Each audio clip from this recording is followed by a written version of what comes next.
शुभम जाधव साहेब, त्याचप्रमाणे कार्यक्रमासाठी उपस्थित असलेले आमचे सगळे केंद्र प्रमुख, त्याच्यामध्ये बडे साहेब असतील, मोहिते साहेब, त्याचप्रमाणे निकम साहेब आणि आमच्या तालुक्याचा सगळा भार सांख्यिकी भार पाहणारे आमचे भामुद्रे सर,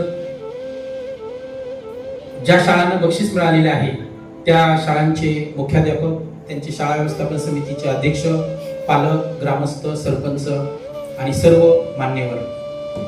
खरं म्हणजे साहेब आपण खरं म्हणजे आज मी बघतोय की आपल्या जामखेड तालुक्यामध्ये जिल्हा परिषदेच्या 173 शाळा आहेत आणि माध्यमिकच्या 65 शाळा आहेत आणि या 173 शाळांमधून तुमच्या प्राथमिकच्या या ज्या आमच्या 3 शाळा आहेत त्याच्यामध्ये जिल्हा परिषद प्राथमिक शाळा सावरगाव, जिल्हा परिषद प्राथमिक शाळा बावी आणि जिल्हा परिषद प्राथमिक शाळा बांधखड, 173 शाळांमधून या 3 शाळांचा पहिला, दुसरा आणि तिसरा क्रमांक आलेला आहे.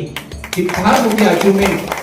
त्या शाळेचे मुख्याध्यापक असतील, त्यांचा सर्व स्टाफ असेल, त्या शाळेची शाळा व्यवस्थापन समिती असेल, त्यांचे सर्व सदस्य असतील, त्या गावचे सरपंच, उपसरपंच, त्यांचे सर्व सदस्य, त्या शाळेचे पालक, सगळे ग्रामस्थ यांच्या दृष्टीने ही अतिशय कौतुकाची बाब आहे. तसे या गावांमध्ये शाळेचं कामकाज हे अतिशय चांगल्या प्रकारे चालू आहे. मग ते भौतिक सुविधेच्या बाबतीमध्ये असेल, गुणवत्तेच्या बाबतीमध्ये असेल किंवा प्रशासकीय कामकाज असेल, या शाळांचं कामकाज अतिशय चांगल्या प्रकारे चालू आहे. म्हणूनच या शाळांचा तालुक्यामध्ये पहिला, दुसरा आणि तिसरा क्रमांक आलेला आहे. आणि मी तुम्हाला सांगू इच्छितो की माझ्या समोर जे शिक्षक बसलेले आहेत, मग ते प्राथमिकचे असो किंवा माध्यमिकचे असो, हे यांनी इतकं उत्कृष्ट काम केलेलं आहे. आज ते तालुक्यामध्ये त्यांचा क्रमांक आलेला आहे. भविष्यामध्ये जिल्ह्यामध्ये आणि त्याच्यानंतर राज्यामध्ये या जामखेड तालुक्याचं नाव नक्कीच हे शिक्षक रोशन करतील असा मला विश्वास नाही, खात्री आहे. कारण याच्यामध्ये मी बघतो ही बावीची एक शाळा आहे. हे शिक्षक नवीन आलेले आहेत तिथे, म्हणजे 2-3 वर्षापूर्वी, परंतु त्यांनी ती शाळा इतकी चांगल्या प्रकारे डेव्हलप केलेली आहे. मी स्वतः ती शाळा पाहिलेली आहे. सावरगावची शाळा असेल, त्याच्यानंतर बांधखडक सारखी शाळा आहे, छोटीशी शाळा आहे, परंतु इतके उपक्रम शिक्षक या गावांमध्ये लाभलेले आहेत. हे खऱ्या अर्थाने गावाचं भाग्य आहे. याच शाळा आता जिल्हा स्तरावरती आणि राज्य स्तरावरती नक्कीच प्रथम क्रमांक, द्वितीय क्रमांक प्राप्त करतील असा मला विश्वास आहे.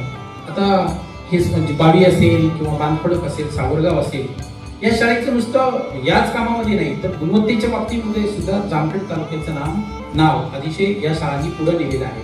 मग ती शिष्यवृत्ती परीक्षा असो, नवोदय परीक्षा असो, इस्रो सहल असो, या सगळ्या उपक्रमांमध्ये या शाळा पुढे गेलेल्या आहेत. आणि म्हणून माझी ग्रामस्थांना आणि तिथल्या शाळा व्यवस्थापन समितीला विनंती आहे की जसं आतापर्यंत तुम्ही यांना सहकार्य केलेलं आहे तसं यापुढेही आपण गावची जी प्राथमिक आणि माध्यमिक शाळा आहे यांच्या ज्या ज्या काही गरजा आहेत त्या गरजांकडे तुम्ही लक्ष द्या. आता ही रक्कम थोडीशी आहे, म्हणजे प्रथम क्रमांक 3 लाख, द्वितीय क्रमांक 2 लाख आणि तृतीय क्रमांक 1 लाख रुपये आहे. परंतु एवढ्यावरती आपली शाळा आता पुढे जाणार नाही. याच्यामध्ये तुमचं जे गाव आहे त्या गावाला जे काही वेगळ्या प्रकारचा निधी येतो किंवा लोकसभा असेल, लोकसभागातून सुद्धा या शाळांनी त्यापुढे चांगल्या प्रकारचं सहकार्य करा, त्यांना चांगल्या प्रकारची मदत करा. आणि अशा जर काही घडलं तर भविष्यात या शाळा नक्कीच पुढे आपल्या गावाचं नाव जिल्ह्यामध्ये आणि राज्यामध्ये रोशन करतील असा मला विश्वास वाटतो.